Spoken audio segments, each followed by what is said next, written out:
efa nresaka an'izay lafin'ny sosializa ihany sika dia anatanteraka etsika goavana miompana betsaka amin'izay sehatra sosial zay ihany koa ny fikambanana Rotary Club Antananarivo ho amin'ny rahampitso toy izao ny tsara ho fantatra misimisy kokoa mahakasika izay. Anolotra seza misy godiarana misa 700 mitetina 300 tapitrisa ariary andreo olona sembana ny Rotary Club Antananarivo Rapitso etsy amin'ny tokotany ben'ny lapan'ny tanàna etsy Analakely no anatotosana ny lanonam-panolorana.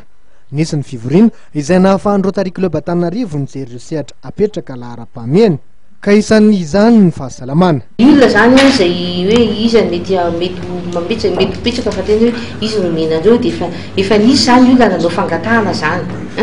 Dia ilay olona nanao fangatahana reo zany dia efa nasainay tonga eo amin'ny lapan'ny tanàna zany izarana andreo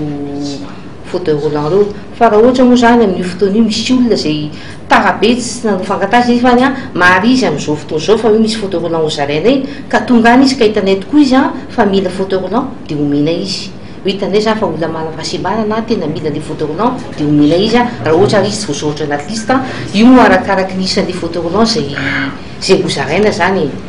hoe tapitra velisa mbola misy ampana. Ny zavatra tiako lazaina koa dia ty fizarana fauteuil roulant ty zany dia fiara-miasa amin'ny Rotary Club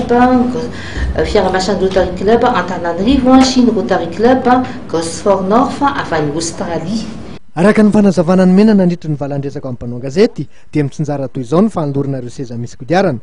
ho andreo izay efa voasoratra anarinao anivony centre d'appareillage ao an'ny mpifilatanana ho andreo sembana efa ao anaty listry ny Rotary Club amin'ny ankabeny anefa dia tokony azo seza misy kodiarana avokoa ireo olona sembana rehetra raha toa ka mamaly ny fepetra takiana.